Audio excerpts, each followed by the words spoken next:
So, good afternoon, Björn. Welcome on our vlog. Can Oh, you tell us a little bit more about yourself? thank you. Well, my name is Björn Malmros. I'm 40 years old. I turned 40 actually 2 days ago. Uh, since 12 years back, I play in the Swedish folk pirate collective Ye Banished Privateers. And since I'm not a professional musician, I earn my living from being a teacher in history and English. You've been going on for quite a long time. If I'm not mistaken, since 2008. How did your story start? Well, we met actually. The plans for this band came about a couple of years earlier, where I met Peter during a costume party, a pirate costume party in Umeå. So this party was boat, and Peter had a very nice outfit. Like he was dressed. I thought I had a nice outfit when I came there. Like I was the top of the league among my friends. Like, and then I meet him, and yeah, he just embodied a pirate more or less. So I was very impressed. And he also had a rubber boat so that we could row to the party rather than taking the gangplank like the normal landlubbers. So and he invited me to sit in his rubber boat because I had some songs that we could sing, because I was playing this wannabe pirate in a role-playing campaign at the moment. So I sang those songs, and later that night we got drunk and we started hanging out. We knew each other, but not very well. It's like we've been acquainted at parties and we knew the same people, but we were not hanging out at all. So we started talking and we got drunk, and I, at that time, really wanted to play music. I'd just been to Ireland and listened to a lot of Irish traditional live music and learned how to play the bodhrán and spoons. So I really wanted to play that, but you can't, play that on your own. You really need a band. And I realized that I would never be invited to play in a band because I was not really a musician, so I needed to start one myself. And the idea came to me then and there, like, fuck, what about Pirish, pirate Irish music? It sort of goes hand in hand with the maritime tradition of the of Great Britain and Ireland, and also Swedes have a lot of maritime tradition as well. So I came up with the idea, and he said, "Yeah, it sounds cool." He couldn't play anything, and he said he couldn't sing, but at least he could bark like a pirate. My idea then was that maybe he would be sort of a behind-the-scenes guy.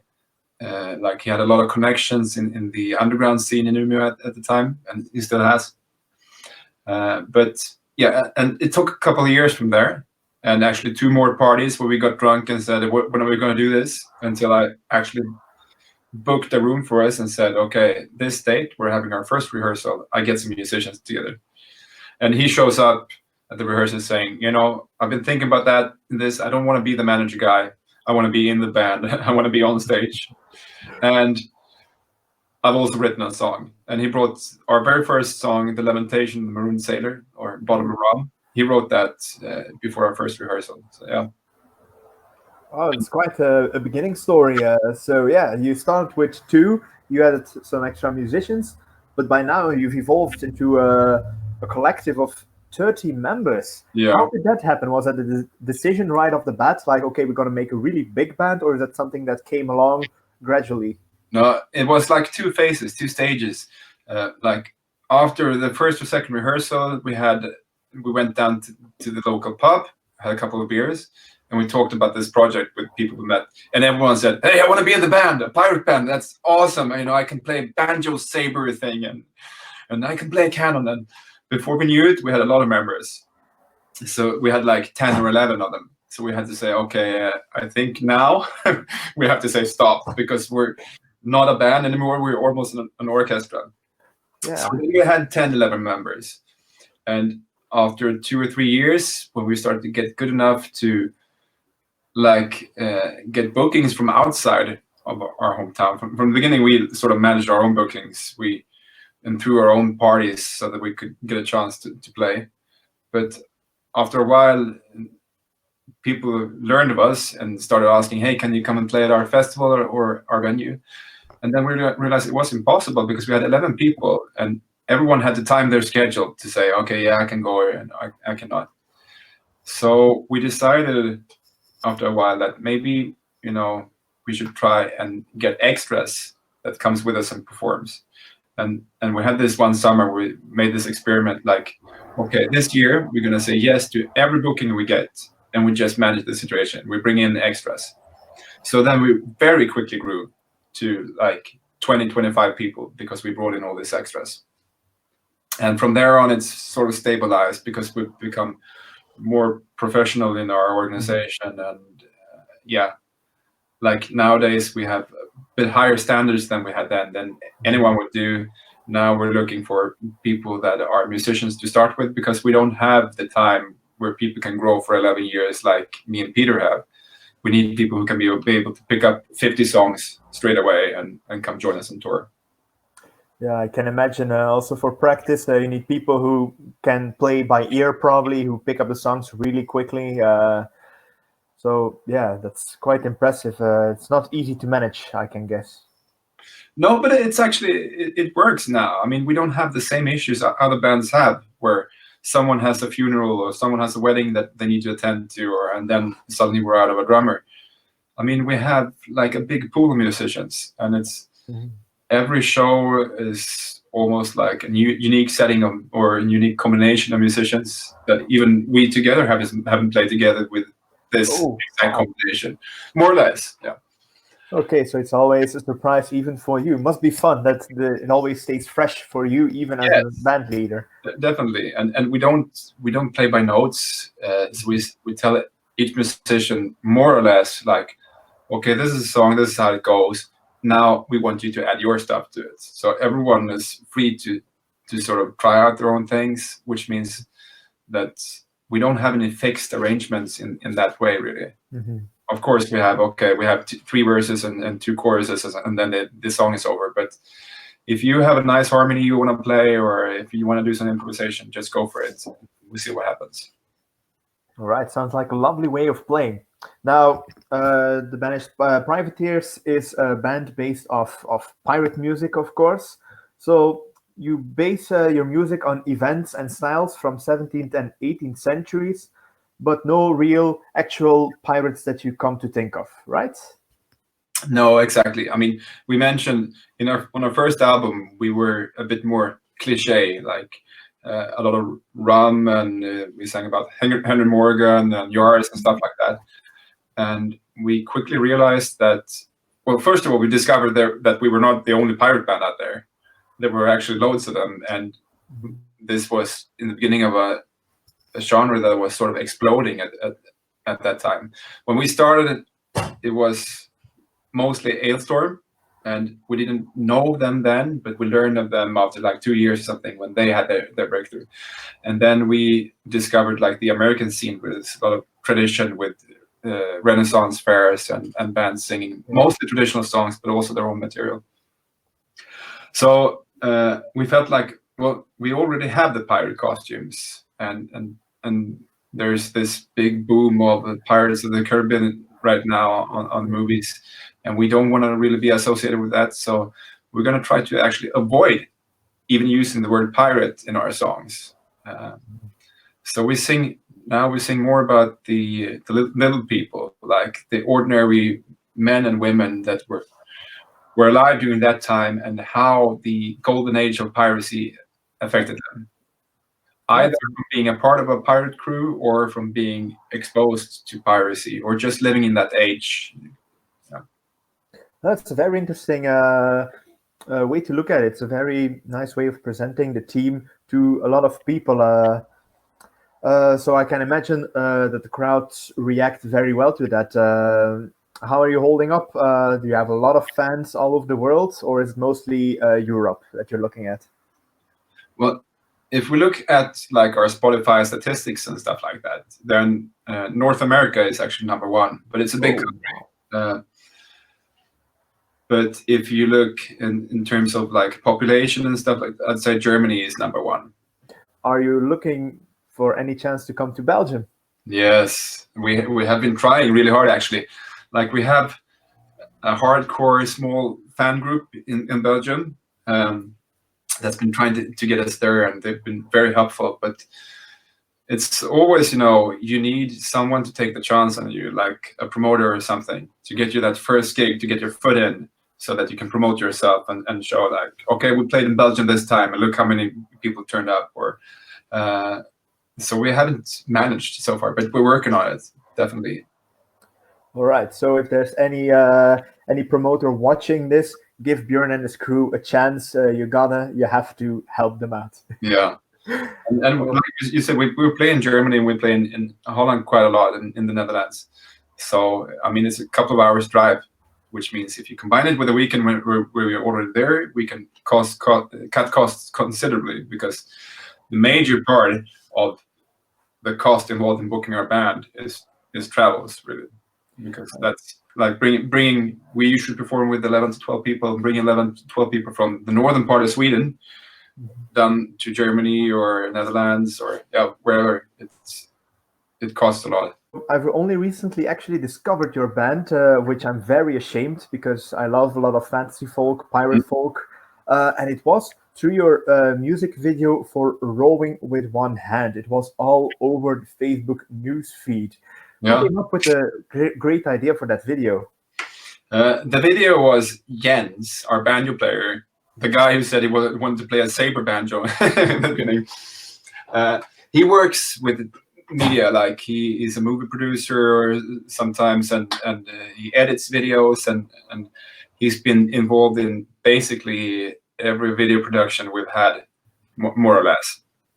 And he's always got this great crazy mind where he says, we have to think outside the box. We can't have a script that follows the lyrics, because that's too obvious. We want a second storyline, and on top of that, we want different storylines. So rather than just, all right, yeah.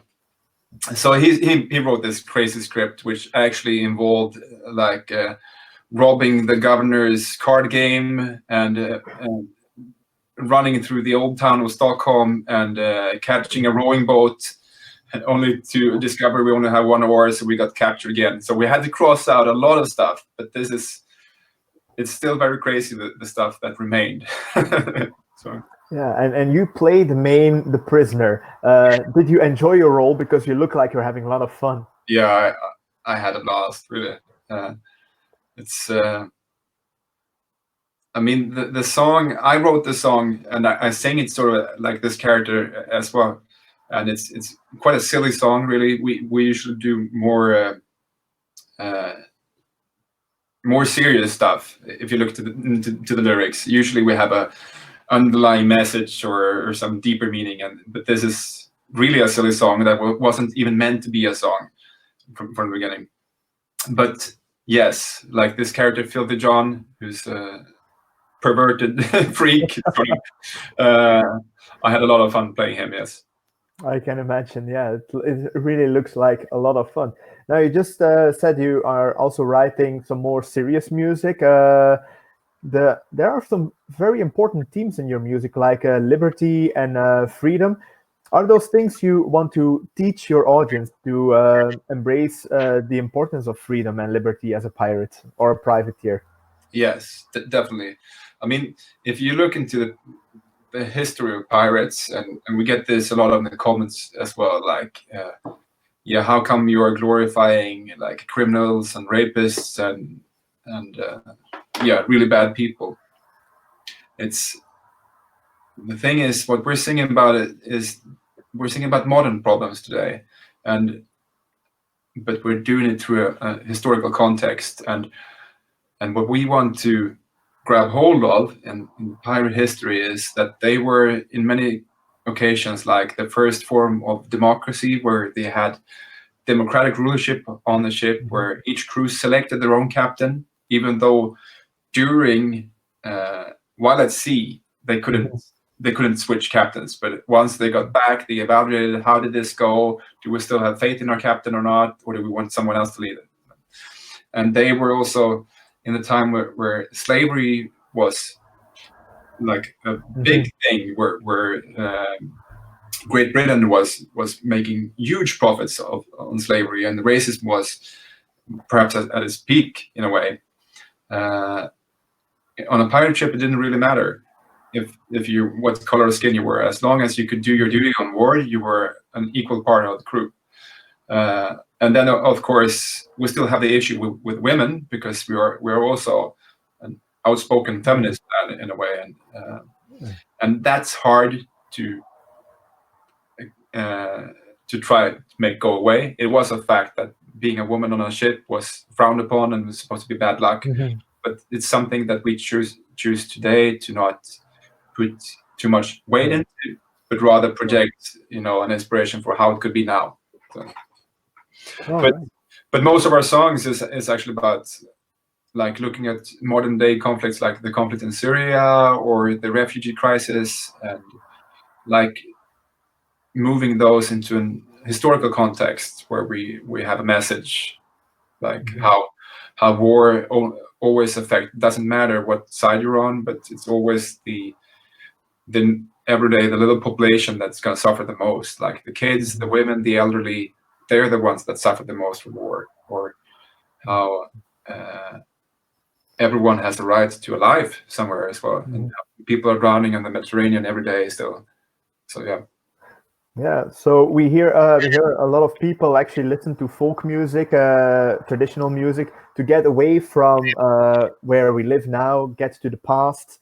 So that is actually also kind of what you do with your music. You teach them about modern problems, get them away by putting those in a historical context. Is that kind of the correct way of putting it? All right, lovely. But I mean, it's always up to the listener. You can choose yourself how deep you want to indulge yourself in the lyrics. If you want to hear songs about fighting for freedom and drinking rum, go for it. Then we can also be your band, as long as you don't warp it to your own ideals. If you're like right-wing Nazi or something, we've had that happen as well. Like I can imagine. Pirate Nazi, I love you guys. Then we had to say, sorry to tell you, but we're not really for you. But yeah. How did music change your life? What was the point that you said, I am a musician, I'm going to try to make the most out of it? Well, I played the violin when I was a kid. My parents forced me to play the violin as part of the municipal musical training program. And I didn't hate it always, but I didn't quite like it either. And I was doing my violin practice sessions and I was crying like almost every week. It sounds really harsh. It wasn't really all. It wasn't like I was a classical school violinist and they were beating me with a stick. But it was like, some stuff is boring, but some stuff you still need to do because it might be useful in the future. But so when I was 14, my parents said, okay, now you're old enough to decide for yourself. Like now you're becoming a teenager and you start to get a feel for what you want to do with your life or not. And I said, I quit. I'm out. I quit that same day. But I think the problem was I didn't choose it for myself. So because then like 5 years later or so, a friend of mine comes home and he started playing the piano and he played the theme song to the movie The Piano. Really intricate, very beautiful song. And I said, fuck, how can you play the piano? You don't take lessons. No, but my big sister does and she taught me this. And I thought, well, if he can do it, I can do it. So I started practicing as well. And then I got hooked. Then I chose music for myself. And from that point on, I've always known that music would be a big part of my life. Like how I never sell. I buy lots of musical instruments, crappy ones and expensive ones, and I never sell them. I never give them away. I might store them at a friend's house, but I think this is something that might be useful in the future, or that my kids will inherit from me, or whatever. And when we started the band in 2008, and things were slowly getting better, then I started to identify myself as a musician as well. So it was never like one turning point, but it slowly grew on me. And from wanting to be an academic that would live my life at the university doing historical studies, it shifted. into like, yeah, I want to be a musician and an entertainer, a songwriter, and I want people to enjoy my music. I want to be able to perform music on stage, and especially also like I want to create traditions where I play the accordion every midsummer night or something, so that my kids or grandkids can say, "You remember Grandpa used to play?" And like every midsummer, he would bring out his accordion and play. So those sort of things. And your students, do they know of the fact that in the weekends and vacations you turn into a pirate and storm the stage? Yes. They've said like, Björn, I've seen your ass on YouTube. Does that mean I can show my ass to you in school as well? Yeah, I know it. And I actually, now I don't have to, but when I started, when I was new at school, I sort of used that as a way to gain interest from them. Like, yeah, okay, so I'm a teacher, but I'm also a gamer. I love to play video games, and so yeah, what kind of games do you play, to get their interest, and then also, and I'm also a musician. Like, and this is one of our videos, and I show it to them. Okay. It's not for bragging; it's for creating an interest in me as a person. Yeah, you're not just the teacher, but you're also a human outside of your job. Okay, that's very I would love to have a teacher that's also a pirate. That sounds really, really awesome. Now, that's, of course, there's also a business side to the music. As you said, you are a teacher for the money. You're also a musician. In 2017, you joined Napalm Records. How did that change music for you? Didn't really change much. We got more exposure. It's a big label, and they do have a lot of money to pour into the marketing, and especially they have a big network, like of heavy metal magazines and fanzines and stuff like that. So every release is covered by all of these. So you see our reviews everywhere, and you get your name out there in a different way. But also we have sort of like a creative team that they don't make any material for us, but they make like schedules and suggestions. Like, okay, so we have this release coming up, then we want you to deliver a video at this week, and then we want to have another single release, and then we have another music video, which gives us a schedule with deadlines that we would never be able to manage if someone didn't tell us to do it. Like, we have this long DIY, do-it-yourself tradition in our band, but we never have enough time. So unless someone forces us, and we can point at the deadline and say, guys, we need to have this music video done in a week now, then it wouldn't be done. That's why we only had one music video before joining Napalm Records, even though we had 2 albums released. You've been playing for 12 years now with your band. Do you still have stress when you get on stage for a gig? Not the like overwhelming nervosity that I used to have, where your whole body is trembling, or and this used to come from like being scared of doing mistakes on stage or in front of an audience, like forgetting the lyrics, or playing the wrong notes or the wrong chords. And now I'm sort of relaxed because I've done it so many times. I know I'm going to make these mistakes. Every show, almost every song, I'm going to make them.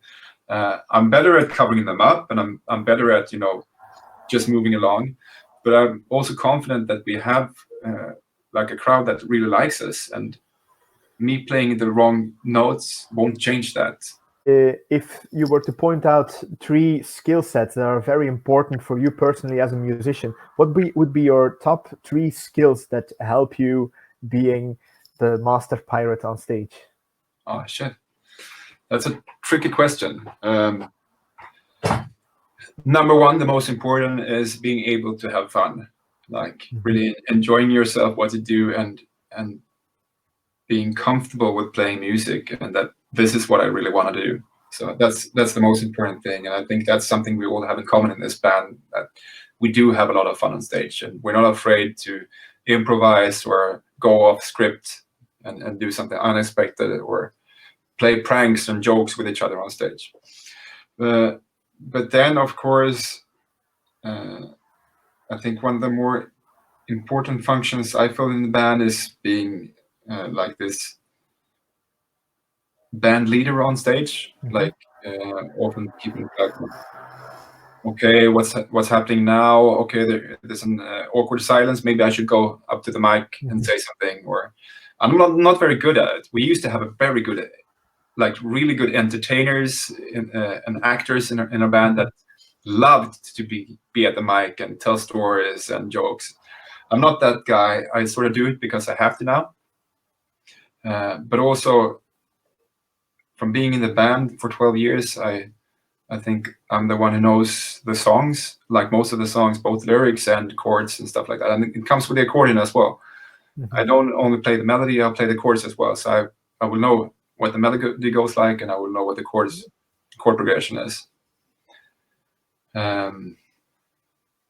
So that would be two, like being able to have fun and being sort of a band leader on stage, or someone that people can rely on to carry the show forward. And number three, I would say it's my talent for writing catchy melodies that sort of stick to your head. I don't write the most advanced ones, but usually when I write a song, people will be able to sing along with it really quick. What's your most important inspiration to write these melodies and these lyrics? Well,